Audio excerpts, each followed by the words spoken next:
We've received a number of questions in regard to the federal tax credits, what's available, but more than anything, how does the big, beautiful bill affect it for us? So what we want to do is walk through from a seller standpoint, a buyer standpoint, what's changed, what's not. And a number of groups are looking at other portions of the bill. What we're looking at is how does this affect really buyers and sellers, more specifically buyers, and when does it affect them? I'm John Carson, founded Armagh Capital. We've got Alan Bradley. He's our renewable energy tax attorney from Bradley, Arrett, and Bolton Cumming.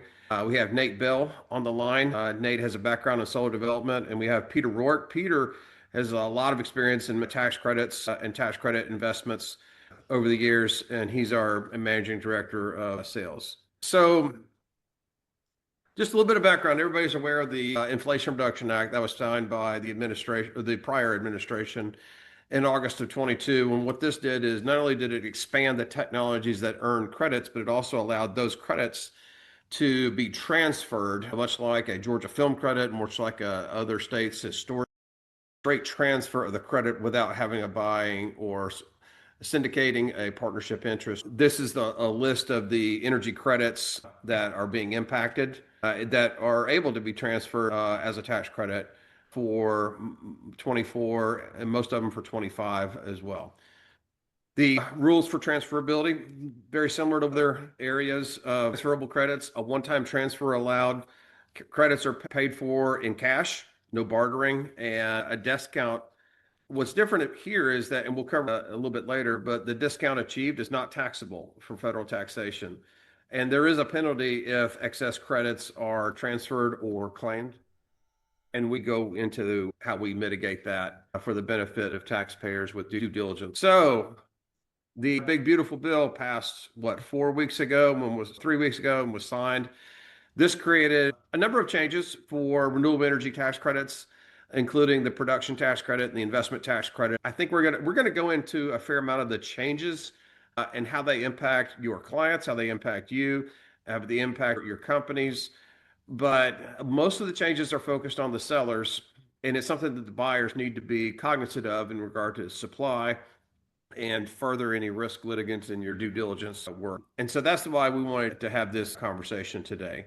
And by the way, if there are questions along the way, happy to take those rather than have questions all wait at the end. This is the slide in regard to buyers. Peter, do you want to talk to this? Yeah, glad to, John. Yeah, the big, beautiful bill certainly changed a bunch with regards to the transferable renewable energy tax credit, but here are the things that have stayed the same. And I'll just walk you through these. Eligible taxpayers that can use these credits would be widely held C Corps, public corps is what I would call those, closely held C Corps, and individual taxpayers. There's always a question around what can an individual take advantage of here. And it's really tailored to the passive income. That would be the example I always give. Rental income is a good example. But there are things like royalties and dividends and interest that also would apply here. So family offices could take advantage of these tax credits if they had the right type of taxpayer. So that's who's eligible. Then with regards to transferring, the credit needs to be purchased before the seller files their annual tax return each year. There's just of the seller and the buyer, there's a registration process for us, and there's none of that's changed. So the point I'm making is all of that still is the same today. And how the usage of the tax credit is, 100% of individuals' passive tax liability can be used. 75% of a corporate entity tax liability is available. The carryback is 3 years, carry forward 20. And then with regards to sort of the CPA work, the CPA or tax advisor needs to attach the 3800 form 8582 and then have the transfer election statement with the annual tax return for the buyer. There are, however, a number of changes that are affecting the sellers of tax credits, which technologies, whether it be solar, wind, that affected the creation of the credits, and for what time periods, placed in service. Nate, are you on? Are you able to talk to that? I am, John. Good morning, everyone. Just most of the changes in the big, beautiful bill do affect sellers, and some of those will indirectly affect buyers in future years. Solar and wind projects are the most affected, and generally they must be placed in service by the end of 2027, but there are exceptions for projects that begin construction prior to July 4th of 2026. Those projects retain the completion dates that were originally required under the law. So some of those could extend all the way through 2032. The eligibility rules there are complicated, and I am spending a fair amount of time working with project developers to make sure that projects we're working with will meet those timelines. The good news is Armagh Capital does quite a number of energy storage projects, and we are continuing to pursue more of those because energy storage, if it's paired with wind or solar, it remains ITC eligible through 2032, even though the main facility won't be. The bill extended eligibility for several other technologies. I'm not going to read through the slide in detail, but most all of that, the protected technologies are extended through 2030 to the end of 2033. There are some phase down rules applying after that. One of the big changes is that the bill actually created a new ITC subsidy for certain qualified fuel cells and certain forms of natural gas generation. And interestingly enough, it removed the prevailing wage and apprenticeship and emissions qualifications for those. So what we have is actually a big new category of ITC that is now available, and it's quite large. So we feel very good that there will be a pretty good supply of those ITCs available in the coming years. 30C tax credits, which are for EV charging installations. Basically, if those projects are not completed by July 4th, 2026, they are not eligible for credits. We do have a number in pipeline that will be completed prior to that, and typically we offer those at a pretty nice discount. So if you have buyers that are interested for projects completed before July 4th, 2026, those are a great 45X. This administration definitely has made it clear they don't like wind, and the bill reflects that. It is most everything associated with manufacturing wind components goes away, mostly PTCs there that are affected. Hydrogen production credit is narrowed, but is still available, and we'd love to discuss some of the available credits that we have in pipeline there. With one of the benefits, although there are a few to those of us who work around this industry, is that the act does create a technical issue that was in the original Inflation Reduction Act, where the domestic content thresholds were not clearly established. And this bill does clearly establish what those are. It gives us a consistent and solid framework to work with for any projects that began after June 16th of this year. There are additional changes that affect both buyers and sellers, and I think John's going to take that on the next slide.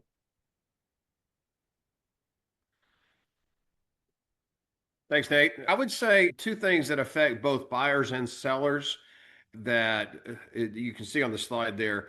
One is what's going on with regard to the bill. It basically puts a sunset in regard to when construction must start for these projects and when they must be placed in service. And because that has been accelerated, what we see happening with a lot of our developers, our clients that are looking to sell credits, the projects aren't necessarily going away. Some are, but a lot of projects that are planned in future years, out years like 26, 27, even further in 28, those are more likely to be pulled into 25 calendar year, 26 year, and become tax year credits potentially for those years, or possibly 27. Say a project pulled into calendar year 26 and start construction before July 4th of 26, and they complete it first quarter of 27. What we see is basically a pulling forward of the project.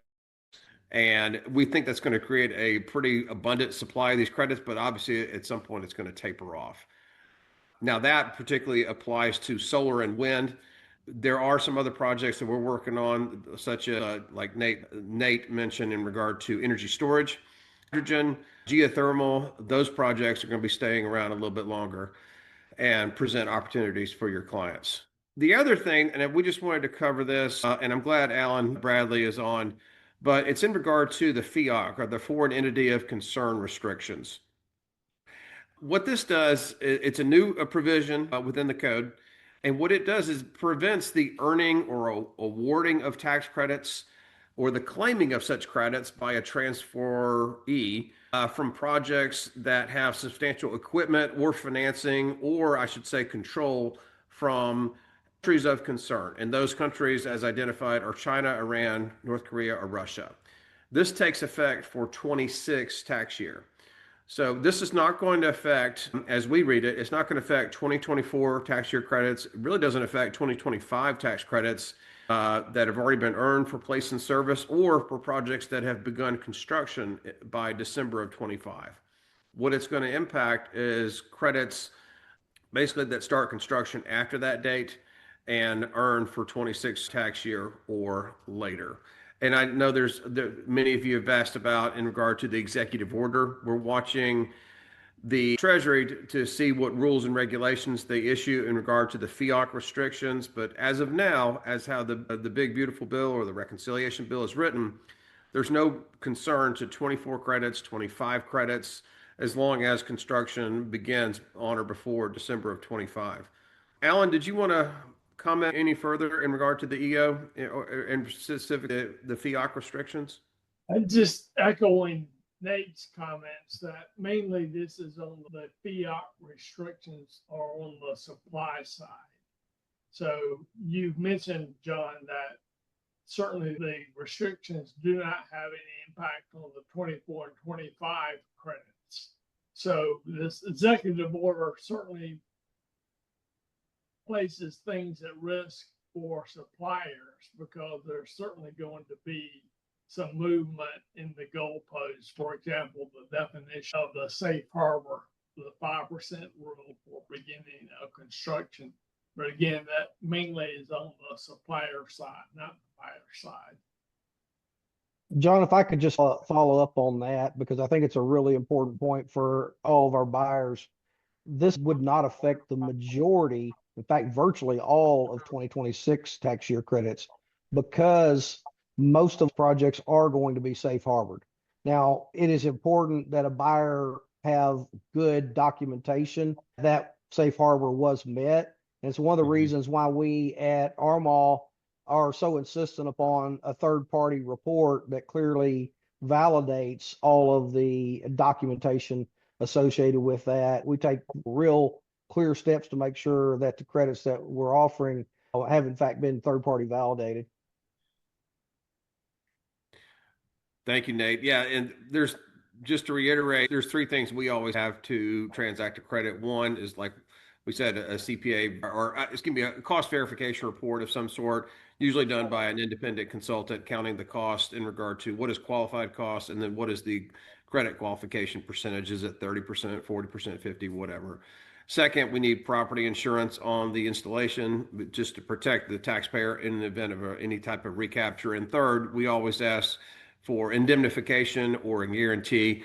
And what came up yesterday is in regard to tax credit insurance, and I think we'll cover that as well. Tax credit insurance, I think, is going to be offered on more of these credits in the post Big Beautiful Bill world. And that's something that we have, obviously, a number of sources to provide those. Some key points for buyers. Not a lot has changed here. Peter, do you mind covering this real quick? Oh, gladly. And to the prior points about vetting these credits, there's a couple of things as a buyer you should be thinking about. And the first would be due diligence. Excuse me. As we move forward with these credits with some change in the environment, I think it's important that people document the projects, basically verify the developer, and then confirmation of qualified tax credits. And these are the things we were just talking about. We will have these documents, these third-party audits.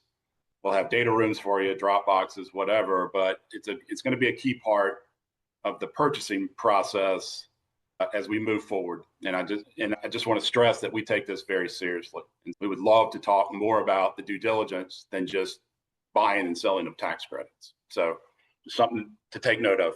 Purchase terms regarding buyers. Credits can be purchased 100% in cash and are at market value. It's pretty straightforward. Buyers and sellers cannot be related. Again, pretty straightforward. Production tax credits are going to be bought on a year-to-year basis, and the ITCs, the investment tax credits, are allowed to be purchased up front. And then, as everyone probably knows, but I'll restate, the tax credits can only have a single transfer and they cannot be resold. Most importantly for buyers is that there's some benefits here, and the biggest one is the spread that you get between what you pay for the credit and what you're able to claim on your tax return. So that's not a taxable event for the buyer. It's also not a taxable event for the seller who's receiving cash for the tax credits that they've sold. And then the last point here is the cash amounts that are paid are not deductible to the taxpayer, which is pretty straightforward. Yeah, in our careers, we've sold a number of credits. Myself, film credit, a lot of low-income housing tax credits, and many times that spread that you earn, let's say you pay 90 cents for a credit that many times that is taxable on your individual's tax return or a corporate tax return. But instead, with these federal renewable energy credits, there is no tax on that spread. So if you buy the credits that say 90 cents and it's 100,000 credits, that $10,000 is a permanent non-taxable gain, which is quite powerful. Got one quick question, John. Hey, Dale. Have y'all seen any movement on the discount like post the signing of the bill? Has it contracted?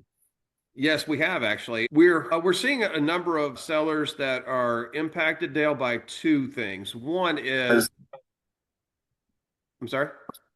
Oh, I didn't say anything. I'm sorry. Okay. We're seeing, and I'd like to know what Peter thinks on this, but we're seeing two things. One is more and more people, sellers, are looking to just go ahead and sell credits not because the credits are in question, but because they want to safe harbor new projects for 2025.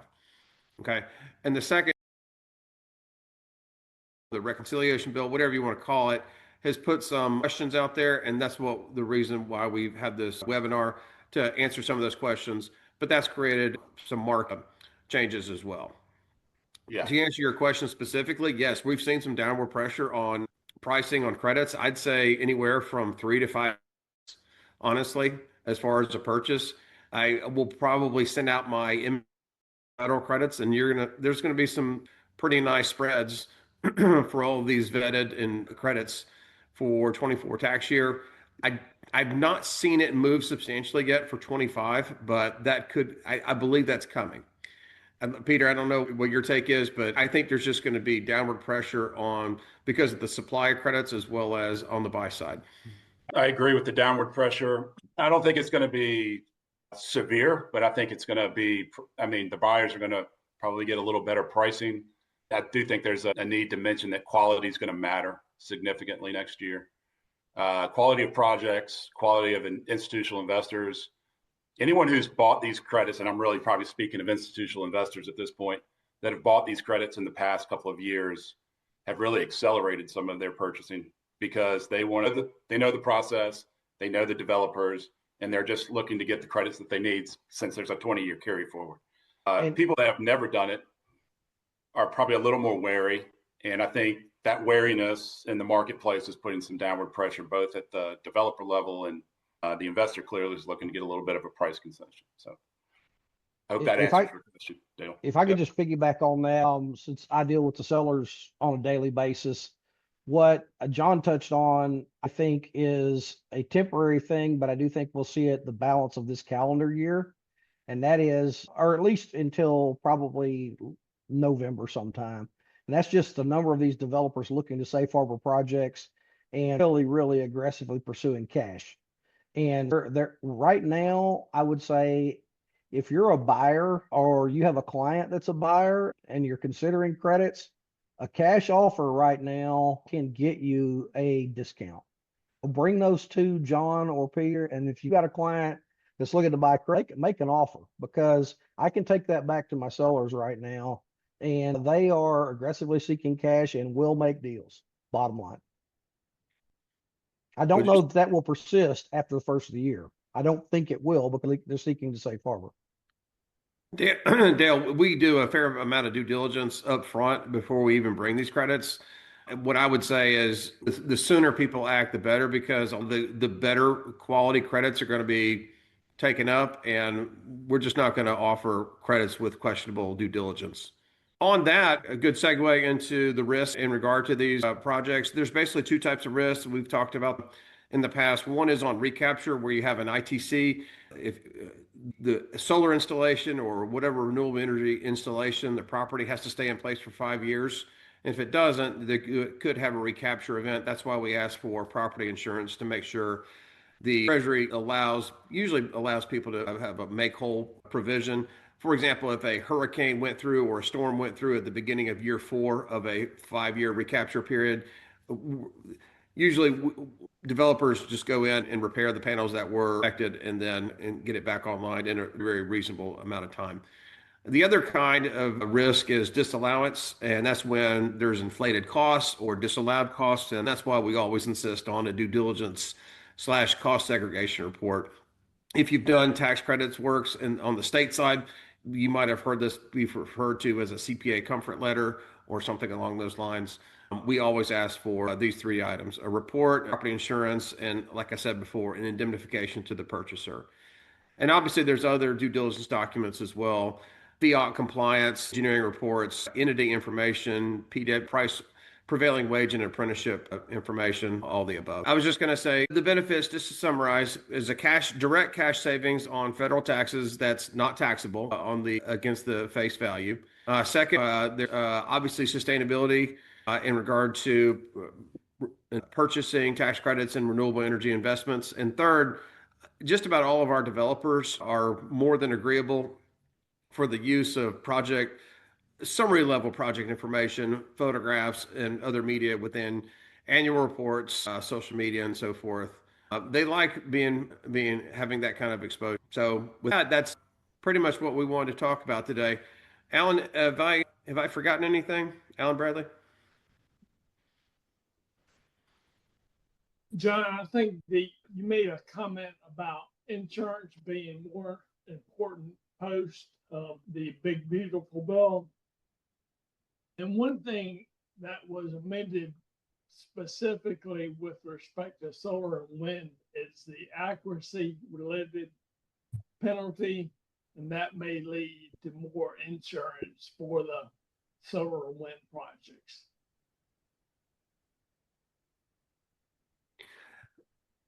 True. And on that note, like I said, I just want to reiterate, we have connections to a number of specifically firms that offer tax credit insurance or can underwrite insurance on the tax credits themselves. And again, that's over and above the property insurance on the solar installation or the wind or geothermal installation. And I think we're going to see more of that just for buyer peace of mind in regard to buying these credits. So I think I covered it already, but a summary: it's a net tax savings opportunity for clients. There's cash savings, sustainability, and recognition. And what many of you know that I was in KPMG and the due diligence side for years.